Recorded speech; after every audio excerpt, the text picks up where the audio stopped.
மலை பிரசனத்தில் அன்பாக இருக்க வேண்டும், சமாதானமாக இருக்க வேண்டும், சாந்தமாக இருக்க வேண்டும் என்று சொன்ன அதே இடத்துல ஆண்டவராகிய இயேசு கிறிஸ்து முதல் முறை நரகத்தை குறித்தும் ஒரு வார்னிங் கொடுக்கிறார். இப்பொழுது கேள்வி, ஏன் அநேகர் நரகத்தை குறித்து போதிப்பதில்லை? அடுத்தது, சிலர் நரகத்தை குறித்து கேட்டாலே ஏன் அவர்களுக்கு கசக்குகிறது?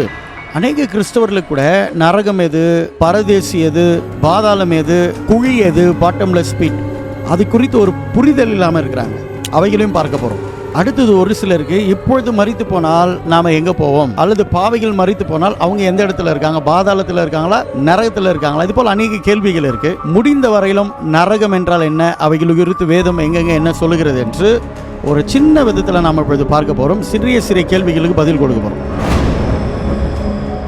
வெல்கம் டு ட்ரூத் இன் தமிழ். நான் போதகர் ஜேக்கப் ஜெயர். நரகத்தை குறித்த சில கேள்விகள் இருக்கு, அந்த கேள்விகளை கேட்பார்கள். நம்ம சுருக்கமாக பார்ப்போம். டிடி, இப்போ நீங்கள் சொன்னீங்க டிடி, ஜீசஸ் தான் புதிய ஏற்பாட்டில் நரகத்தை குறித்து ஒரு தெளிவான விளக்கத்தை கொடுத்தாருன்னு. அப்போ பழைய ஏற்பாட்டில் நரகத்தை குறித்து ஜனங்க என்ன நினச்சிட்டு இருந்தாங்க? அப்புறம் பழைய ஏற்பாட்டில் அதை குறித்து சொல்லலையா? பரிசுத்தவான்கள்லாம் நரகத்தை பற்றி என்ன டிடி நினச்சிட்டு இருந்தாங்க?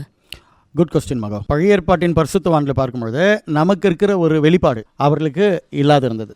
உதாரணத்திற்கு 16ஆம் சங்கீதம் 10ஆம் வசனத்தை படிக்கும்போது அங்கே தெளிவாக நம்ம பார்க்கலாம். என் ஆத்துமாவை பாதாளத்தில் விடீர், உம்முடைய பரிசுத்தவானை அழிவை காண ஒட்டீர். இதை நீங்கள் புரிந்து கொள்ளுங்க. கடைசியில் நான் இதனுடைய விளக்கத்தை நான் சொல்லுவேன். பழைய ஏற்பாட்டின் பிரகாரம் ஷியோல், இதுதான் பாதாளம். நரகத்தில் போய் வேகுவாங்க, அது போல ஒரு ஐடியாலஜி அவங்களுக்கு கிடையாது. மறிக்கிற எல்லாருமே காமனா பாதாளம் என்ற இடத்துக்கு போயிடுவாங்க. இது குறித்த டீட்டெயில் நான் கடைசியில் சொல்கிறேன், அப்போ தான் புரியும் உங்களுக்கு சொல்லியிருக்கேன். அந்த பாதாளம் என்ன, ஒரு குழி அல்லது மறித்தவர்கள் தங்குகிறதான ஒரு இடம், இல்லாட்டி கல்லறை அப்படி கூட எடுத்துக்கலாம், கிரேவ். இது போல ஒரு புரிதல் தான் அவங்களுக்கு இருந்தது. நீங்கள் பிரசங்கி 9:10 படிக்கும்போது கூட இப்படி சொல்லப்பட்டிருக்கும். செய்யும்படி உன் கைக்கு நேரிடுகிறது எதுவோ அதை உன் பலத்தோட செய், நீ போகிற பாதாளத்தில் செய்கையும் விதையும் அறிவும் ஞானமும் இல்லை என்று எழுதப்பட்டிருக்கும். அப்போ பழைய ஏற்பாட்டினுடைய அண்டர்ஸ்டாண்டிங் ஒரு பாதாளம், ஒரு குழி, மரித்தவர்கள் தங்குகிற ஒரு இடம், இதுதான் இருந்தது அவங்களுக்கு மனதில். அதை தான் நம்ம பார்க்குறோம். நரகத்தை குறித்து ஒரு தெளிவான விளக்கம் ஜீசஸ் தந்துறாரு. நம்ம அடுத்தது நம்ம அதை பார்க்க போகிறோம். பழைய ஏற்பாட்டில் இவ்வளோ தான் அவங்களுடைய புரிதல் இருந்தது. செத்து போவாங்க, செத்து போய் ஒரு இடத்துல இருப்பாங்க. அதற்கும் பரிசேருக்கும் சதுசேருக்கும் வேறு வித்தியாசமான அதுலேயும் பிரிவுகள் இருந்தது. அதாவது தானியலுக்கு பிறகு. ஸோ அதுக்கு முன்னாடி இருந்தவங்கலாம் ஒரு குறிப்பிட்ட அளவுக்கு தான் அவங்களுக்கு புரிந்து கொள்ளுதல் இருந்ததை தவிர மிகப்பெரிய அளவில் இல்லை. பாஸ்டர், அப்போ புதிய ஏற்பாட்டில் இதை பற்றி எதனா சொல்லியிருக்காங்களா? புதிய ஏற்பாட்டில் இந்த ஷியோல், பழைய ஏற்பாட்டில், புதிய ஏற்பாட்டில் அதே தான். அது செப்டோஜன்வாங்க. ஈப்ரு கிரீக்கில் டிரான்ஸ்லேட் பண்ணும்போது அதற்கு ஏடிஸ் என்ற பேரை கொடுக்குறாங்க. சேம் தான், ரெண்டுமே ஒன்று தான். ஆண்டவராகிய இயேசு கிறிஸ்து லாசரை குறித்து, ஐஸ்வர்யவானை குறித்து சொல்லும் பொழுதும் இந்த வார்த்தையை தான் பயன்படுத்துகிறார். ஹெல்லன் நரகத்தை பயன்படுத்தல, ஹேடிஸ், அதாவது அது ஒரு பாதாளம், அதுதான் பயன்படுத்துறாரு. ஃபர்ஸ்ட், அப்போ ஐஸ்வர்யவான் அந்த நரகத்தில் வந்துட்டு இருந்தோம்னு சொல்கிறாங்களே, அது நரகம் இல்லைங்களா? அப்போ ஓகே, குட் கொஸ்டின் ஜோர்டன். இதை தான் நான் கடைசியில் நான் சொல்கிறேன்னு.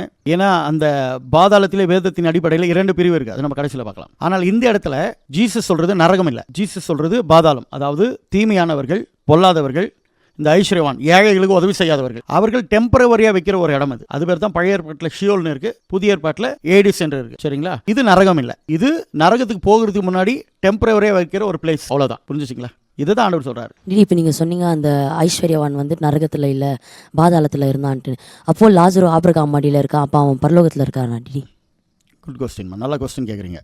வேதத்தின் அடிப்படையில் பரிசுத்தவான்களுக்கு, பழைய ஏற்பாட்டு பரிசுத்தவான்கள், புதிய ஏற்பாட்டிலையும் அவங்களுக்கு ஒரு புரிதல் என்ன இருந்தது என்றால், மரிக்கிறவங்க காமனாக எங்கே தான் போகிறாங்கன்னா பாதாளத்துக்கு போகிறாங்க. சங்கீதம் 16:10 பார்க்குறோம், பிரசங்கி 9:10 நம்ம பார்க்குறோம், பாதாளத்தில் போகிறாங்க 2 பேருமே. அந்த பாதாளத்தில் 2 பிரிவுகள். ஒன்று துன்மார்க்கர்களுக்கு, அதுதான் ஜீசஸ் சொல்றது. ஏன்னா ஆபிரகாம் மடியில் இருக்கிறவன் இங்கே இருக்கிறவனோட பேசுகிறான், இருவருக்குமே ஒரு பிளவு இருக்கு. நான் டாக்டர் ஜேக்கப் ஜெயர் சாரை கேட்டேன், இப்படி இருக்க என்ன சார் போது அவர் சிரிச்சிட்டு சொன்னாரு, ஏசி கோச் ஒன்று இருக்கு ஒரே ட்ரெயினில், அடுத்தது என்ன இருக்கு, நார்மல் பேசஞ்சருக்கு போற ட்ரெயின் இருக்கு. இதுல ஏசி கோச்சினுடைய ஸ்பெஷாலிட்டினா குளிரா இருக்கும், சில அவங்களுக்கு தேவையான சௌகரியமான சில காரியங்கள் இருக்கும். அந்த இடத்துல இந்த வெக்கையான காலத்தில் அவங்க கஷ்டப்படணும். ஒரே ட்ரெயின் தான், அதில் 2 கம்பார்ட்மெண்ட். அதே போல தான் பழைய ஏற்பாட்டு பரிசுத்தவான்களுக்கும் ஜீசஸ் வாழ்ந்த அந்த காலகட்டத்திலையும் என்ன புரிந்து கொள்ளுதல் என்றால், நீதிமான்களுக்கு என்று அதே பாதாளம் தான், அதில் செப்பரேட்டாக ஒரு இடம் இருந்தது. பாவிகள் துன்மார்களுக்கு என்று செப்பரேட்டான ஒரு இடம் இருந்தது. இதில் இவங்க வாதிக்கப்படுவார்கள். நரகத்தை போல இல்லை, அவன் வேகிறானே கொஞ்சம் தண்ணி தாங்க அப்படி கேட்குறான், அது போல ஒரு வேதனை இருக்கும். ஆனால் நீதிமான்கள் சமாதானத்தோட, மகிழ்ச்சியோட, நிம்மதியோட கூட அதே பாதாளம் இன்னொரு பார்க்கில் அது ஆபிரகாமின் மடின்னு சொல்றாங்க, அந்த பார்க்கில் இருப்பாங்க. பாஸ்டர், அப்போ பரதேசின்னு சொல்றாங்களே, அது என்ன பாஸ்டர்? ஆமாம், இப்போ சொல்கிறேன் அந்த பாதாளத்தில் 2 பார்ட்டுன்னு, அதில் ஒரு பார்ட்டு தான் பரதேசி. நீ என்னோடு கூட பரதேசியில் இருப்பான்னு ஆண்டு சொல்கிறாரு. இன்னொரு இடத்துல ஒரு பாதாளத்தில் போனார்னு இருக்கு. ஸோ அதில் 2 பார்ட் இருக்கு, இன்டர்சேஞ்சபிளாக அங்கங்கே யூஸ் பண்ணப்பட்டிருக்கு. அதுதான் ஆபிரகாமின் மடி, அதுதான் பரதேசி, ஒரே இடம் தான், ஏடிஸ் ஷியோல், அதில் பார்ட் இருக்கு. அதனால தான் இங்கே இருக்கிறவன் அவனை பார்த்து பேசுகிறான். ஆபிரகாம் சொல்கிற வார்த்தை இங்கே இருக்கிறவங்க அங்கே வராதபடிக்கு ஒரு பிளவு இருக்கு. You got it. உதாரணத்துக்கு ஃபார் an எக்ஸாம்பிள், இங்கே இருக்கிற நாம ஒரு 100 மீட்டருக்கு மேலே குதிச்சு போக முடியுமா? முடியாது. ஆனால் டிஸ்டன்ஸ் குறையதான், யூ காட் இட். ஆனால் மூவ் பண்ண முடியாது. அந்த ஒரு கான்டெக்ஸ்டில் தான் அவர் சொல்கிறாரு. அதே பாதாளம், அதில் 2 பிரிவு.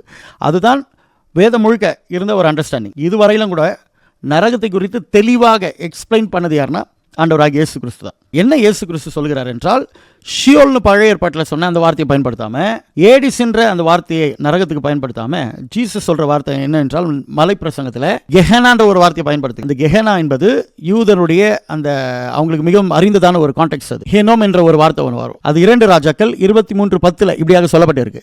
அந்த ஒரு கான்டெக்ட் தான் ஜீசஸ் எடுத்து நரகம் என்று சொல்கிறார். ஐஸ்வர்யவான் சொல்கிறது ஏடிஸ், அது நரகம் அல்ல. நன்றாக புரிந்து கொள்ளுங்க.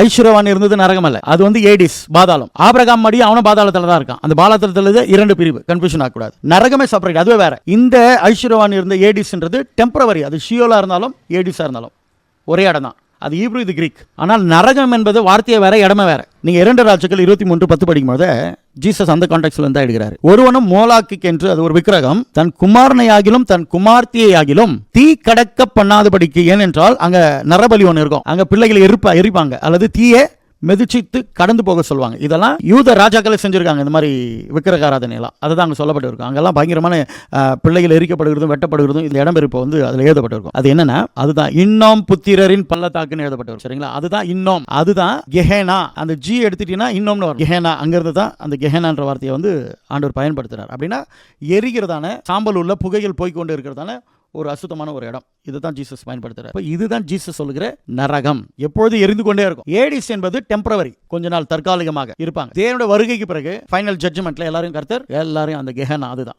வெளிப்படுத்தல சொல்லப்பட்டிருக்கே அக்கினி கடல், அது என்ன? கவனிமாக, வெளிப்படுத்தல சொல்லப்பட்ட அக்கினி கடலும் ஜீசஸ் சொல்லுகிற கெஹனா இந்த இடமும் ஒன்று தான். 2மே நித்திய அக்கினி. ஜீசஸ் அங்க அந்த ஃப்ரேஸ் யூஸ் பண்றாரு. அதே தான் யோவான் சொல்லும்போது அக்கினி கடல்னு சொல்றாரு அவர். அதாவது கன்ஃபியூஷன் உங்களுக்கு வேண்டாம். மரித்த அத்தனை பரிசுத்தவான்களும் ஜீசஸ் டைம் வரையிலும் பாதாளத்தில் தான் இருந்தாங்க. அதுதான் பரதேசி, அதுதான் ஆபிரகாமின் மடி. அந்த பாதாளத்தில் இன்னொரு இடம் இருக்கு. அது பார்த்தா ஏடிஸ், பழைய ஏற்பாட்டில் ஷியோல். இந்த இடத்துல துன்மார்க்கர் யாவரும் அங்கே தான் இருக்கிறாங்க. துன்மார்க்கருக்கு தேவனை மறக்கிற யாவரும் அந்த இடத்துல தான் இருக்கிறாங்க. உங்களுக்கு விளங்குச்சுங்களா? கடைசியில் ஆண்டவர் வருகையில் என்ன நடக்கும் என்றால், ஆண்டவர் இங்கே இருக்கிறவங்கள அக்கினி கடலில் இந்த ஏடிஸ் பழைய ஏற்பாட்டில் இருக்க ஷியோல் 2மே ஒன்று தான், அப்படியே தூக்கி அக்கினி கடலில் போடுவார். அதை தான் ஜீசஸ் இங்கே கெஹேனான்றாரு. தெளிவாயிடுச்சா? இப்ப இப்படி நீங்க சொன்னீங்க ஏடிஸ்ல இருக்கிறவங்க எல்லாம் கெஹனான், கடைசியா வந்து நரகத்துல போட்டுருவாருன்னு சொன்னீங்க. அப்போ பரதேசில ஆபிரகாம் மடியில இருக்கிறவங்க எல்லாம் எங்கட்டி போவாங்க? ஆபிரகாம் மடியில இருக்கிறவங்க இப்ப இல்ல.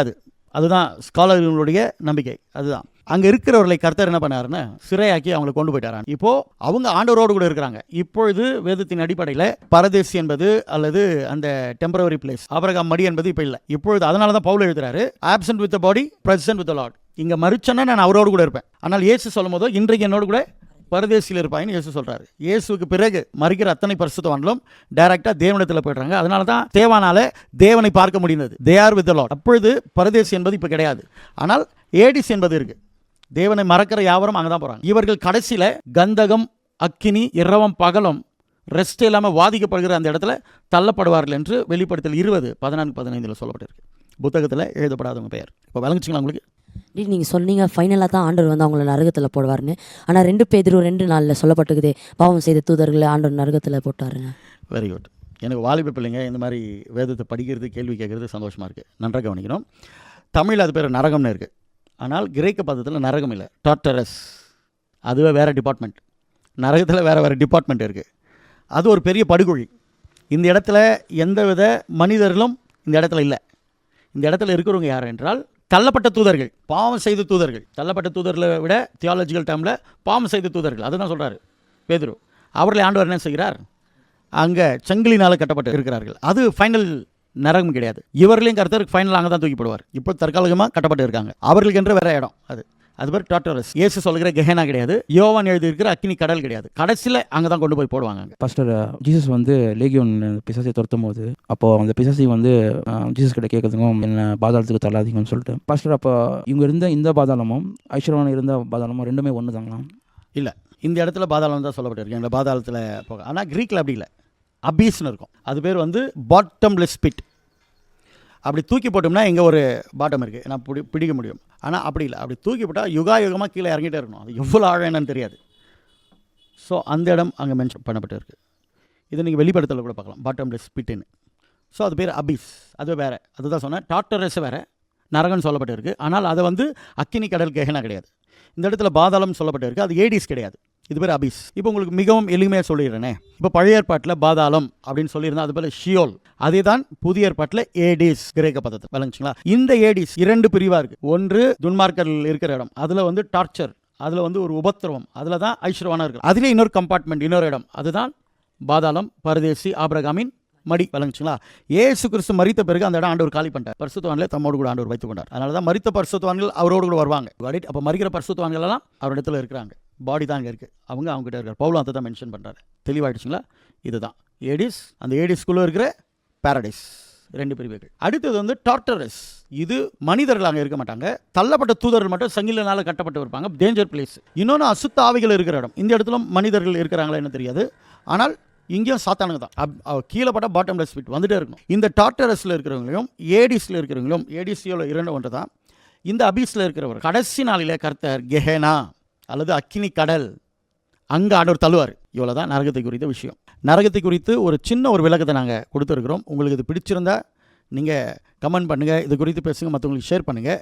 நரகத்தை குறித்து தெரிந்து கொள்ள வேண்டியது மிகவும் அதிகமாக இருக்குது. ஆண்டவர் ஏன் நரகத்தை படைக்கணும், 2வது நரகத்துக்கு யார் போவாங்க, நரகம் எப்படியெல்லாம் இருக்கும், இது போலலாம் சில கேள்விகள் வேதத்தின் அடிப்படையில் உங்களுக்கு வேணும்னா உங்களுக்கு கமெண்ட் பாக்ஸில் தெரியப்படுத்துங்க. அப்படி உங்களுடைய இன்ட்ரெஸ்ட் அதில் அதிகமாக இருக்கிற பட்சத்தில் நாங்கள் அடுத்த முறை இதை குறித்து உங்களுடைய கேள்விகளுக்கு ஏற்ற பிரகாரம் பதில் சொல்ல நாங்கள் முயற்சி பண்ணுவோம். May God bless you. கர்த்தர் உங்களை ஆசீர்வதிப்பார். ஆமென்.